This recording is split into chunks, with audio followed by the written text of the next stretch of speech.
আলহামদুলিল্লাহ, আলহামদুলিল্লাহ। দেখতে দেখতে ৮ রোজা। মনে হয় সেদিনকে রোজা আসছে, কিন্তু দেখতে দেখতে ৮ রোজা চলে যাচ্ছে। আমার কাছে মনে হয় এই রোজার মাসটা খুব তাড়াতাড়ি যায়। কার কাছে কেমন জানি না, আমার কাছে খুব তাড়াতাড়ি চলে যায় এই মাসটা।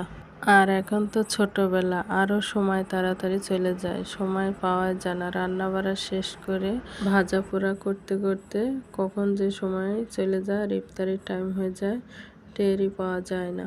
আমার কাছে মনে হয় ইফতারির টাইমটা খুব তাড়াতাড়ি চলে আসে। আর যতই ভাবি যে তাড়াতাড়ি রান্না শেষ করব, তবু যেন দেরি হয়ে যায় রান্না করতে আর সব কিছু গোছগাছ করতে। আজ আমি রান্না করব টাটকা টাটকা লাল শাক আর ডাঁটা দিয়ে, বড়ি দিয়ে, আলু দিয়ে, মাছ দিয়ে। টাটকা টাটকা শাক সবজি খেতে আসলেই কিন্তু খুব ভালো লাগে। আজ আমার শ্বশুর টাটকা সবজি এনেছে আর সেটাই আমি রান্না করব এখন।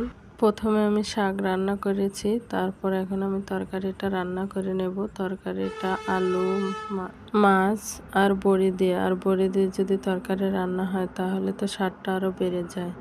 আর কুমড়ো বড়ি যদি নিজের হাতে তৈরি হয় তাহলে আরও সেটা বেশি স্বাদের হয়।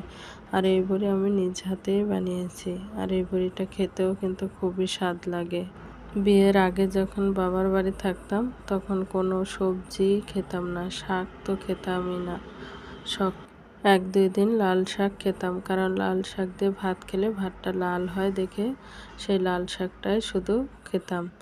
আর মাছ মাংস ছাড়া কোনো দিন সবজি তো খেতামই না। কিন্তু বিয়ের পর যখন শ্বশুরবাড়ি আসি তখন সব সবজি খাওয়া শুরু করি। প্রতিটা মেয়েই মনে হয় আমার মতো বাবার বাড়িতে সব কিছু বেছে খায়, কারণ বাবার বাড়ি তো কেউ কিছু বলার নেই, কিন্তু শ্বশুর বাড়িতে অনেকেই বলার আছে। এইদিকে আমি রান্না করছি আর আমার মাটা বসে আছে কখন আমার রান্না শেষ হবে, ইফতারি করবে। আমার সব কিছুই ভাজা পোড়া প্রায় শেষ। আর এখানে আগে থেকে আমি তোকমা দানা আর ইসবগুলের ভুসি ভিজিয়ে রেখেছিলাম। আর এখন আমি 2 ধরনের শরবত করে নিচ্ছি, একটা ট্যাঙের আর একটা মিশ্রির পানি। আর এদিকে ইফতারির টাইম হয়ে গেছে। আর এদিকে আমার বর উপহার নিয়ে আসছে। আর এই উপহারের ভেতর আছে 2 লিটার তেল, 2 কেজি ছোলা, 4 প্যাকেট সেমাই।